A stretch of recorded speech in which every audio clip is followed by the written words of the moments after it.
Aimables téléspectateurs de la FM Télévision, nous nous retrouvons dans le cadre de votre émission Grande Analyse d'aujourd'hui sera consacrée sur les 65 ans de la République démocratique du Congo après l'indépendance. Est-ce que la République a évolué, la République a régressé ou la République a stagné? C'est ce que nous allons essayer de voir avec mon invité parce que à ce jour, chaque secteur de la vie a connu des avancées ou des reculs, de la santé à l'éducation, de la sécurité à l'économie. Ce sont ces grandes lignes que nous allons évoquer au cours de cette émission. Parlant de 65 ans de la République démocratique du Congo, le chef de l'État s'est adressé au peuple.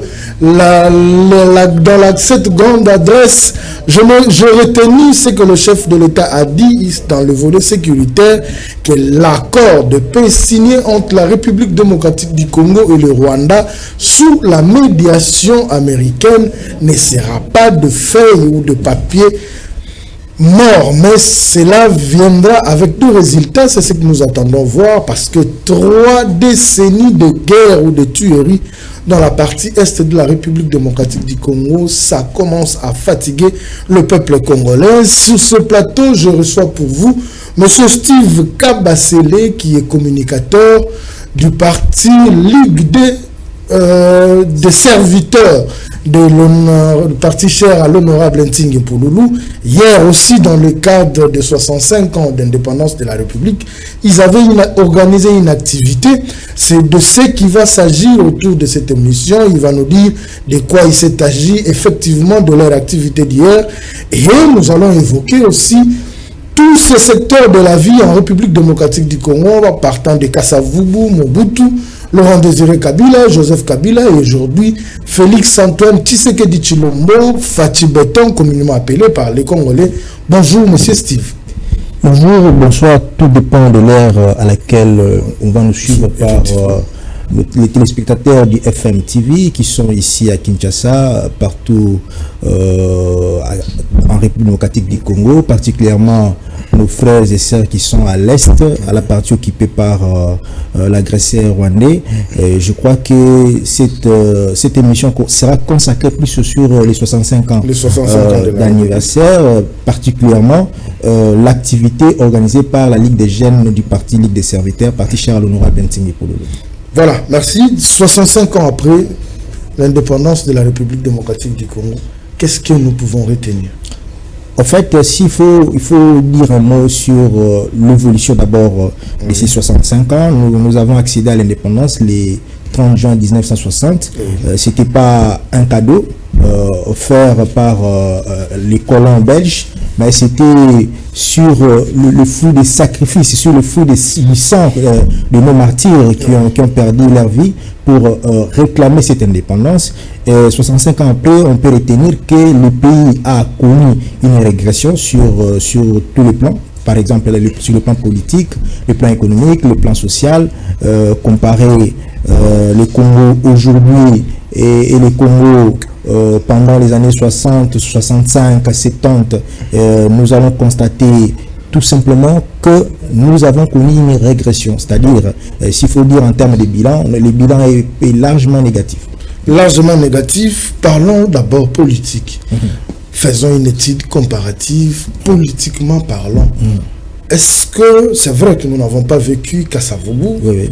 Mais nous avons quand même vécu le fait Mobutu, le fait Maréchal, nous avons vécu Kabila le père, nous avons vécu Kabila fils, aujourd'hui Félix Antoine Tshisekedi Tshilombo. Sur le plan politique, on peut se dire 65 ans après, la République est indépendante.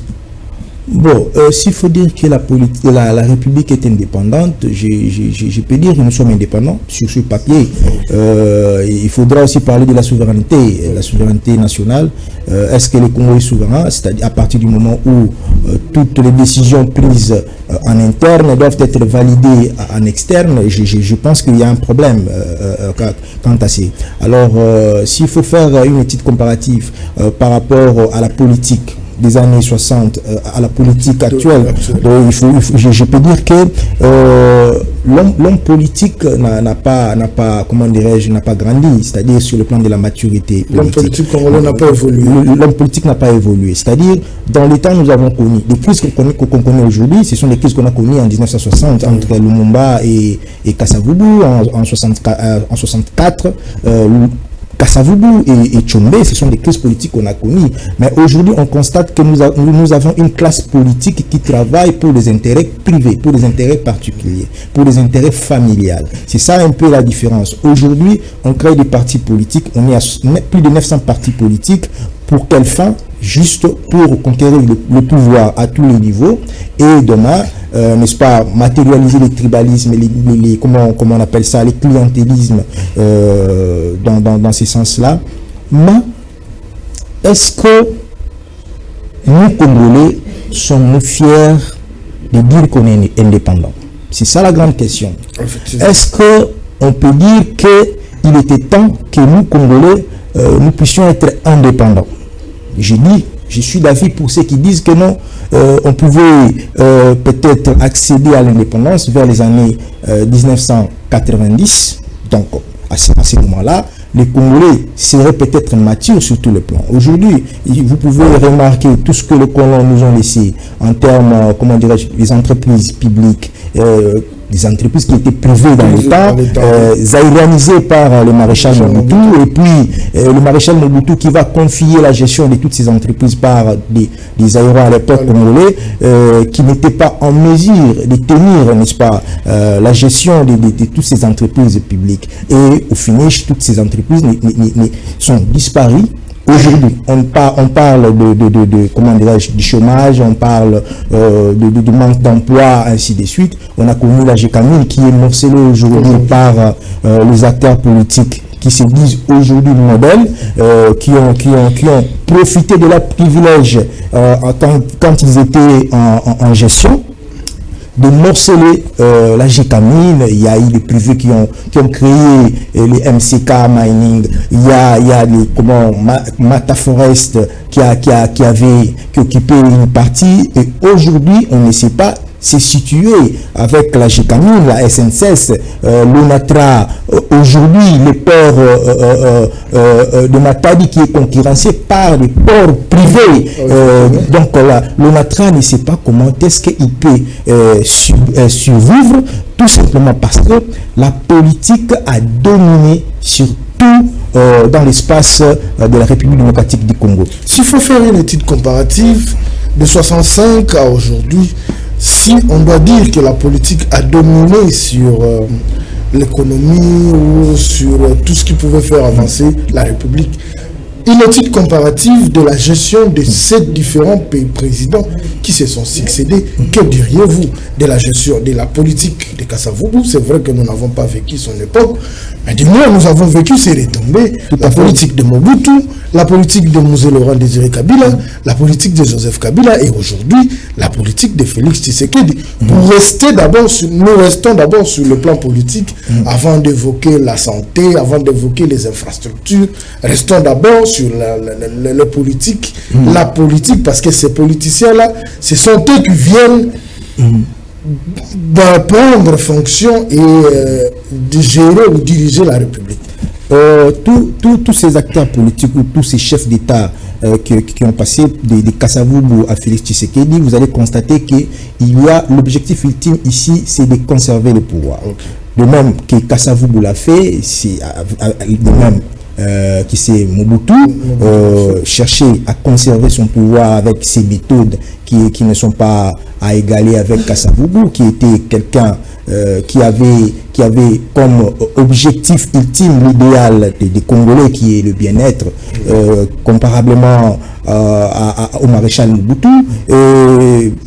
En ce qui concerne Mzee Laurent Désiré Kabila, c'est quelqu'un qui a géré dans des circonstances que nous connaissons tous, sous l'embargo. C'est quelqu'un qui a su tenir, payer les militaires à l'époque une somme évaluée à 100 $, qui avait de la valeur. C'est-à-dire, il faut pas comparer les 100 $ lorsque nous avons payé ces militaires et les 100 $ aujourd'hui par rapport au pouvoir d'achat. Et c'est avec Joseph Kabila qui prend le pouvoir en 2001 après l'assassinat de son père Mouzé Laurent Désiré Kabila, mais au finish, il va déclarer qu'il n'avait pas 15 personnes autour de lui qui pouvaient l'aider, n'est-ce pas, à matérialiser sa vision. Mais sur le plan politique, en grosso modo, ce qu'il faut retenir, tous ces chefs d'État travaillaient dans le sens de concevoir leur pouvoir. Tous les coups sont permis pour concevoir leur pouvoir.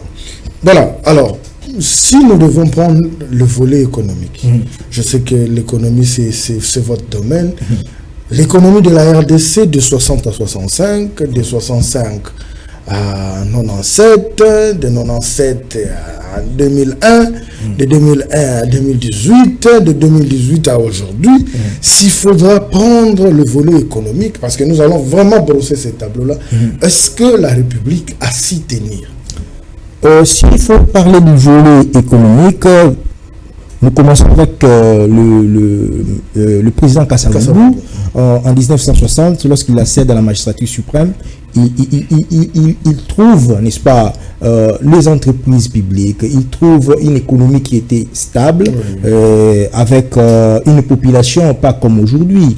Je pense qu'il y avait, comment dirais-je, le fondement de la gestion de M. Kasavubu, c'était la bonne gouvernance. Donc on voyait Kasavubu qui partait en mission et après son retour, tout ce qu'il rentrait avec, donc il remettait à la caisse de l'État. C'est-à-dire, on a connu M. Kasavubu un bon gestionnaire, un homme de la bonne gouvernance. C'est-à-dire, il a bénéficié certainement de ce que les colons ont laissé, et puis il sera remplacé par le maréchal Mobutu, qui va continuer avec cette allure. Vous allez remarquer que l'histoire nous enseigne qu'à l'époque, un Zaïre valait $2, c'est-à-dire la monnaie Zaïre avait de la valeur, plus que même le dollar américain, tout simplement parce que la RDC à l'époque produisait, parce qu'on peut soutenir une monnaie que par la production. On avait les cafés qu'on produisait ici au Congo, on avait l'huile de palme, il y avait nos minéraux qui finançaient notre budget à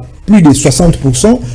On avait les secteurs manufacturiers qui fonctionnaient normalement, il y avait les secteurs de transport, et tout ce qu'on a perdu aujourd'hui. Et je pense que le maréchal Mobutu, après avoir procédé à la zaïrianisation, c'est-à-dire il perd les repères, il va même vers la fin des années 79 procéder à la démonétisation pour, n'est-ce pas, chercher à créer l'équilibre sur le plan économique, mais ça ne va pas tenir. Et puis il y aura un vent, n'est-ce pas, un vent politique, la naissance d'une opposition contre le manifeste de Lancélé, qui a été rédigé par le maréchal Mobutu et ses proches, voire même le président Tshisekedi, Etienne, les Sphinx délimité, qui a participé à la rédaction de ces manifestes. Ça va créer, n'est-ce pas, un vent où la frange de ces opposants qui disaient que le maréchal Mobutu ne respectait plus ce qui était écrit dans le manifeste de Lancélé. Et je pense que déjà, avec ça, les Zaïre à l'époque commencent à s'installer. Jusqu'aux années 90, 91, on va connaître le premier pillage et le deuxième pillage en 1993. Ça sera vraiment un chaos généralisé où on va connaître l'hyperinflation dans notre pays. C'est-à-dire, vous quittez le matin, vous trouvez un pain qu'on vendait peut-être à 100 francs, vous venez à midi, vous trouvez ça à 200 francs, à les soirs, c'est à 300 francs. C'est-à-dire, on avait connu une situation de crise totale. À l'arrivée de Mouzé Laurent Désiré Kabila, Mouzé a essayé de s'organiser avec, comment on appelle ça, les truquiers, le service national. Il a essayé de s'organiser à sa manière, malgré l'embargo qui coûtait à la RDC. Mouzé a tenu, n'est-ce pas, sans emprunter. Certainement, on parle de la dette extérieure et la dette intérieure. Donc Mouzé n'a pas emprunté à l'extérieur, mais c'est le président qui a laissé le plus la dette intérieure, c'est-à-dire il a œuvré avec la dette intérieure, et Mouzé a pu tenir, n'est-ce pas, avec sa politique pour gérer les Congo où on a connu cette stabilité. Certainement, il y avait des erreurs, par exemple, concernant la gestion de la politique monétaire du pays, où pour Mouzé, il a fallu procéder à ce qu'on appelle l'évaluation de la monnaie, la dévaluation de la monnaie. Or, c'était un système monétaire qu'on appelle le système monétaire fixe. Pour Mouzé, ça n'a pas tenu. Il a lancé les hommes en uniforme sur terrain pour arrêter les cambistes, ainsi de suite. Au finish, Mouzé nous a quittés. Il y a Joseph Kabila qui vient, qui trouve le pays dans une situation très critique. C'est-à-dire le pays était morcelé. Il a fallu unifier les pays à travers les dialogues de Sun City. Il sera accompagné par les institutions de Bretton Woods qui vont, n'est-ce pas, réactualiser un programme qui était conçu en 1989, les PASS, programme d'ajustement structurel, qui sera remplacé par les PIR, qui est le programme intérimaire renforcé, qui va plus tard créer le programme du gouvernement PEG 1, PEG 2, c'est-à-dire l'objectif était de trouver la stabilité économique. Ensemble avec les belligérants qui ont co-géré en termes du gouvernement 1+4, ils ont essayé de stabiliser la monnaie. On a connu les élections et puis comme la classe politique congolaise, comme je vous ai dit au début, la classe politique congolaise œuvre dans le sens de travailler pour les intérêts privés, c'est-à-dire ils ont englouti Joseph Kabila, et Joseph Kabila a perdu les repères, a perdu même le sens de son existence en tant que chef de l'État. Et je crois qu'aujourd'hui, il est remplacé par le président Tshisekedi qui est en train de travailler arrache-pied pour, n'est-ce pas, redresser notre économie, redresser le social du Congo en dépit de la guerre qui perdure à l'est de la RDC. Et je pense que ensemble, entre Congolais, ensemble, autour du président de la République, on peut apporter un peu, rebâtir notre pays qui, si aujourd'hui, les combattants, comment dirais-je, de l'indépendance, tous ceux qui ont œuvré pour l'indépendance se réveiller aujourd'hui, voir comment Kinshasa, qui était Kinshasa la belle hier, et le comparer à Kinshasa aujourd'hui, donc je pense qu'ils seront vraiment perdus. Ils seront vraiment perdus. Nous prenons le volet sécuritaire. C'est vrai qu'à l'époque de Kasavubu, on pouvait y avoir ce qu'il y a eu. Mobutu, Mouzé est venu, bien qu'il est venu par la rébellion, il est parti assassiner. Joseph Kabila a mis autour de lui 4 rebelles qui dérangeait la République. Aujourd'hui, Félix Tshisekedi dérangé par cette rébellion. Est-ce que, sur le plan sécuritaire, la République n'a fait que connaître de successions de problèmes, de successions de guerres, ou ce sont de vraies agressions que nous devons chercher à mettre, auxquelles nous devons chercher à mettre fin? Parce que aujourd'hui, si nous devons parler de la situation sécuritaire dans l'Est, ça dure aujourd'hui plus de 3 décennies. Qu'est-ce que vous pouvez dire en faisant cette lecture, en partant de 1960 jusqu'à aujourd'hui? Depuis 60, le Congo a connu beaucoup de conflits. Donc, d'abord politiques, qui vont créer ensuite les sécessions. On a connu la sécession katangaise avec Moïse Tchombe, on a connu la sécession kassaïenne avec Kalonji Lutunga Molopwe, et je pense que plus tard, il y a eu des guerres, même Mouzé, on va nous dire que non, Mouzé, ce n'était pas pour la première fois que Mouzé apparaisse à 96 à l'est de la RDC, c'est-à-dire on a connu des problèmes d'insécurité, même avec le fait Moulélé qui comment dirais-je, qui revendiquait la mort de Lumumba, c'est-à-dire on a connu tant de problèmes, de conflits politiques qui se sont transformés en conflits sécuritaires. Et concernant la situation de l'Est, c'est une situation d'agression.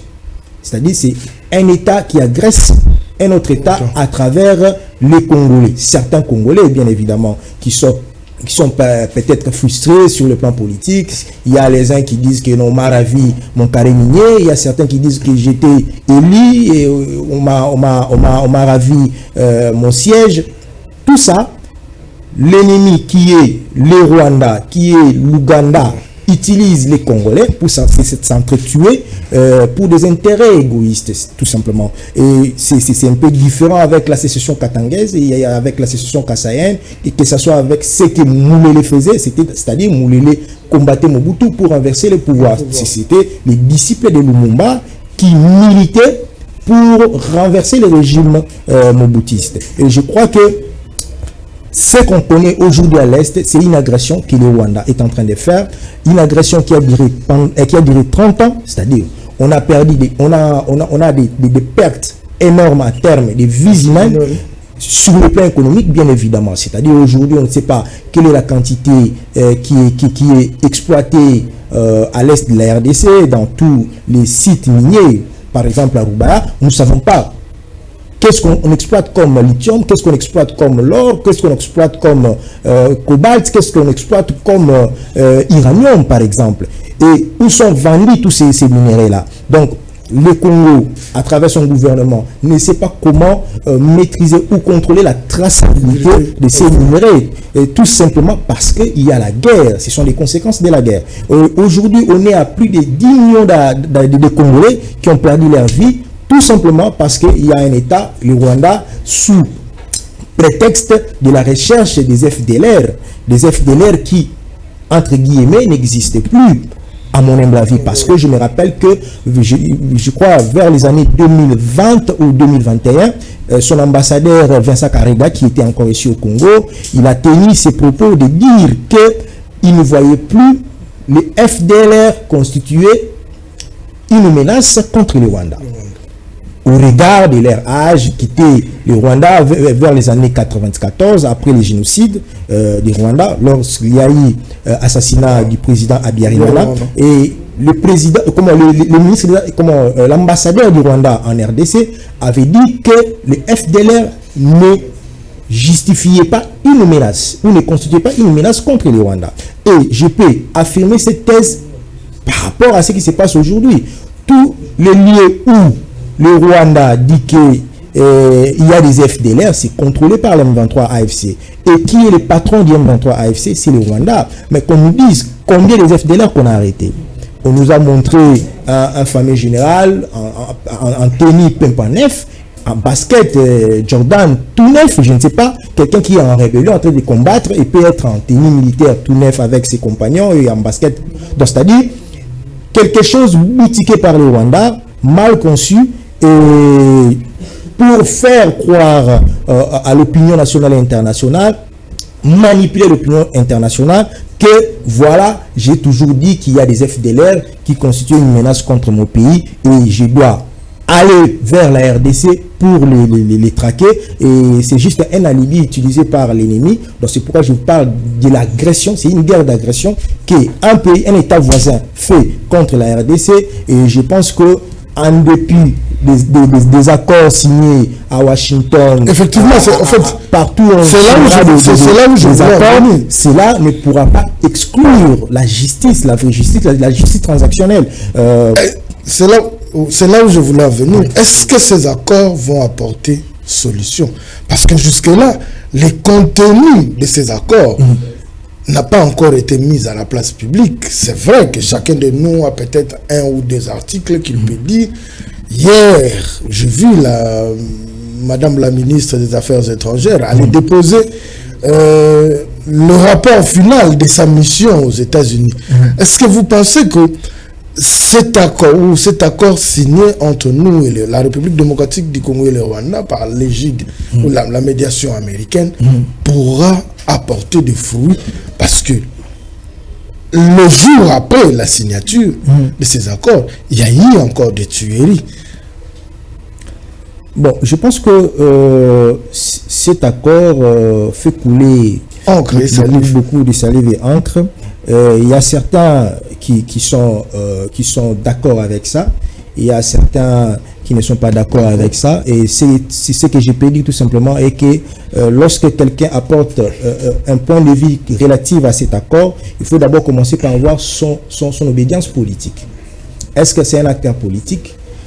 c'est quelqu'un, un acteur de la société civile ou un acteur de la majorité. C'est-à-dire, ici, il y a certains acteurs politiques de l'opposition qui ont salué cet accord. Et j'en profite pour féliciter le président de la République pour son engagement à travers son gouvernement et son ministre des Affaires étrangères pour conclure cet accord. Mais je peux vous lire, n'est-ce pas, rien que le premier point. Oui. Qu'est-ce qui est le premier point qui est l'intégrité territoriale et interdiction des hostilités.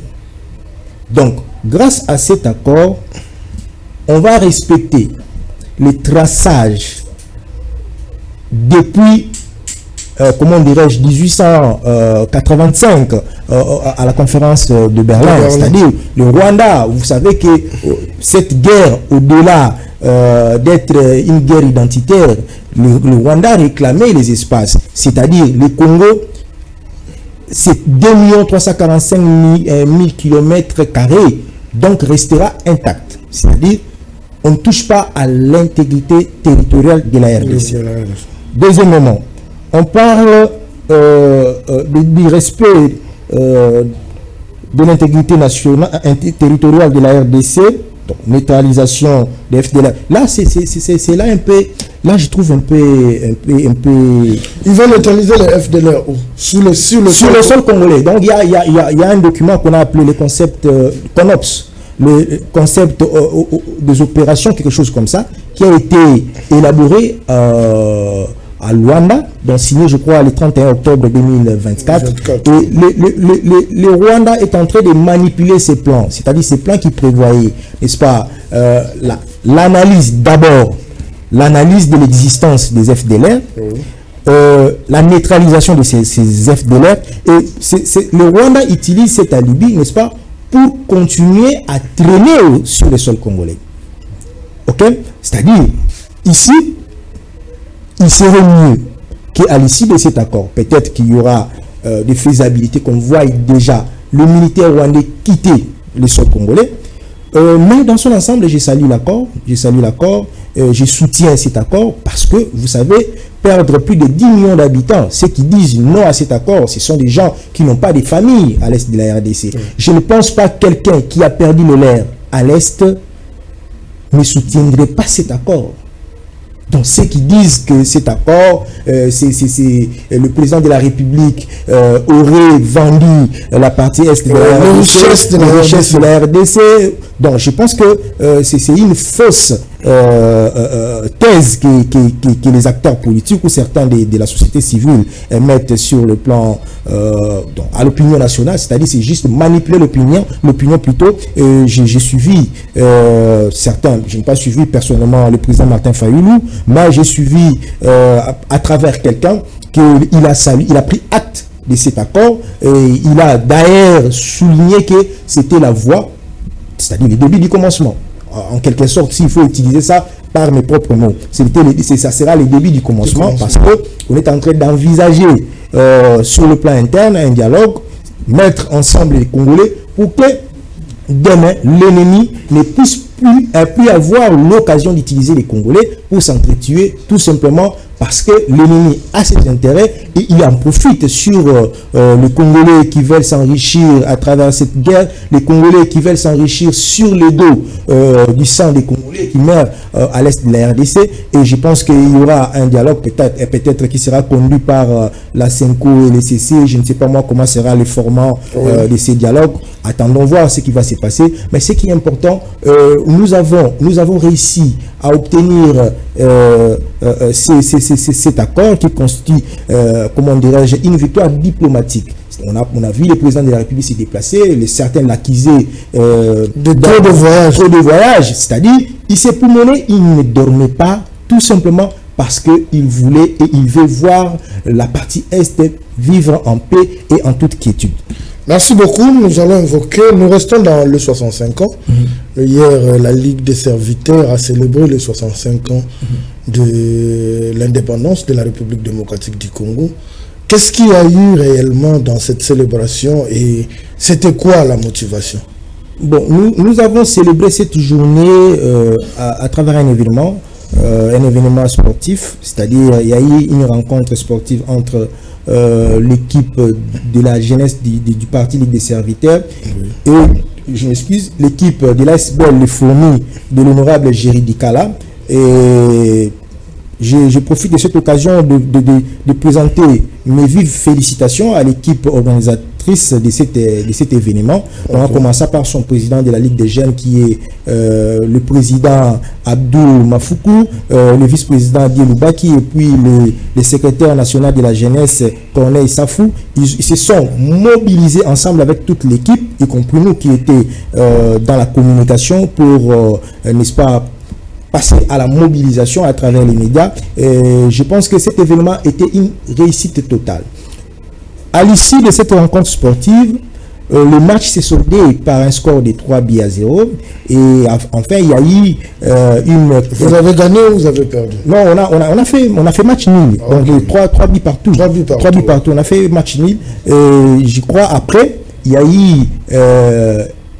une marche ou carnaval spontané qui s'est dégagé après les matchs où il y avait devant l'honorable Géry Dikala et l'honorable Ntingi Pouloulou pour témoigner leur accompagnement et attachement à la population quinoise. Et c'était notre façon de célébrer cette journée à travers cette rencontre sportive. Et ce qui est important, c'était une réussite totale de voir les Quinois se mobiliser sans un rond, parce que nous savons comment est-ce que ça se passe. Nos partis politiques arrivent à se mobiliser. J'ai vu certains compatriotes quinois venir avec des t-shirts, avec les t-shirts de Tingi Pouloulou, dans les t-shirts qu'on a utilisés en 2018, c'est-à-dire ils voulaient témoigner leur attachement en dépit de son invalidation aux élections de 2023.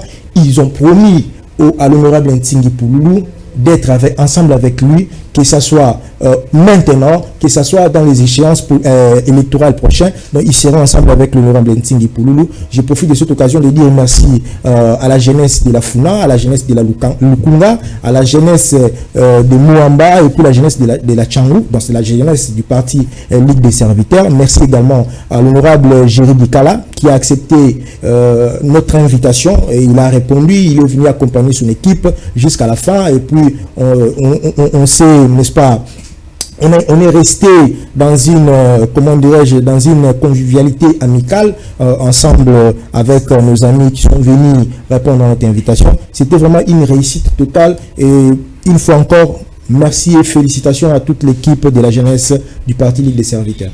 C'est vrai, vous avez eu une rencontre, vous avez eu une marche spontanée, mais c'était quoi le message du leader en cette date du 30 juin et surtout que la République commence à vieillir parce que 65 ans après l'indépendance, il faut se poser des questions sur la relève à venir. Tout à fait.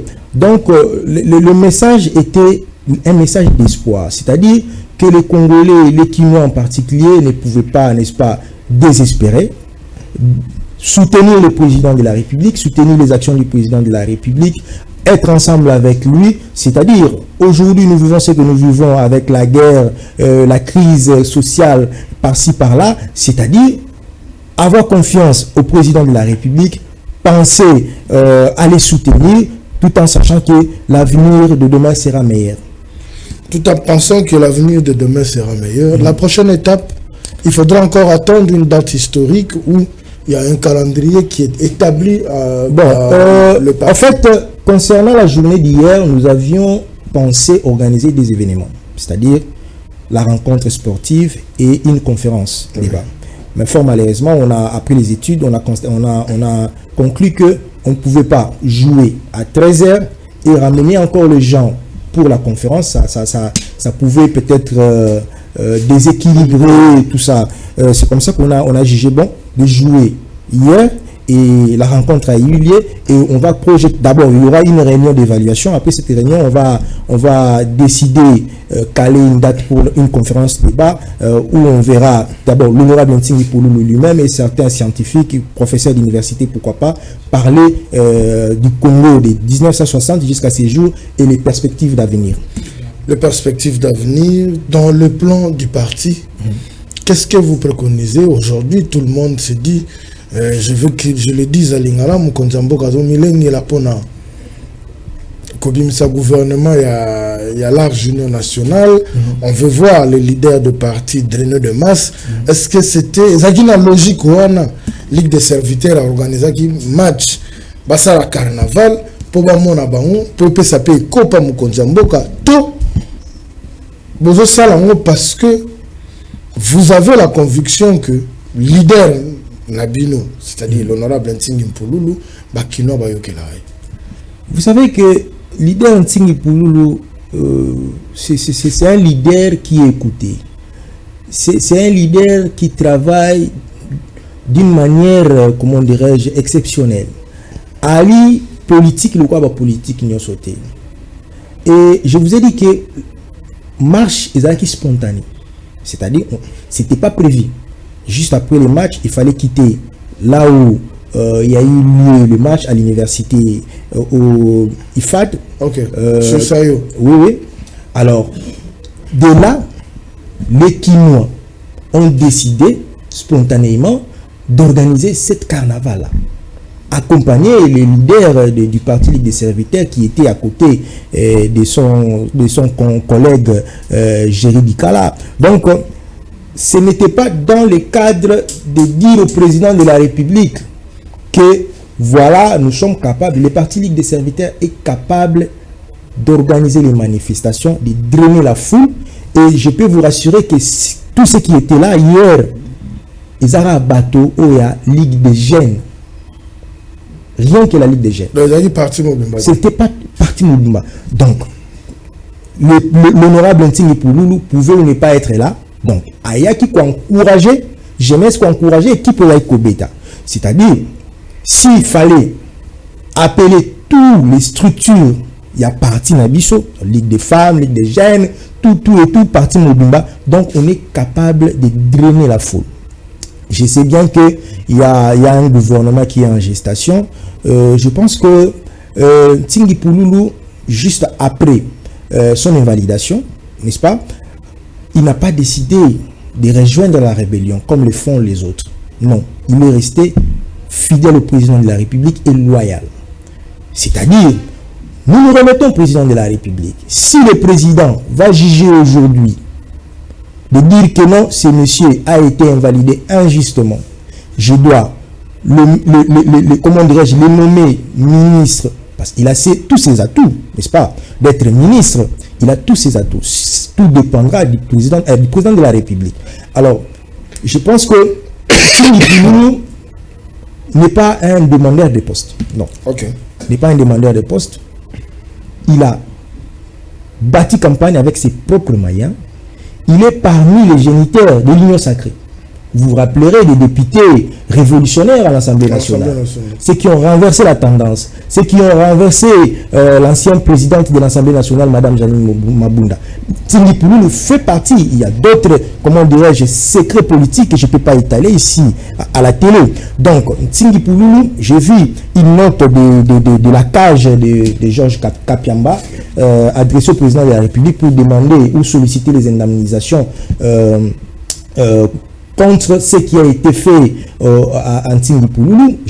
C'est de leur droit. C'est une structure de justice qui veulent voir une justice soit faite pour Ntingi Mpululu. Je les encourage. Mais ce n'est pas une volonté du parti Ligue des serviteurs ou ce n'est pas une idée instrumentalisée par les partis Ligue des serviteurs.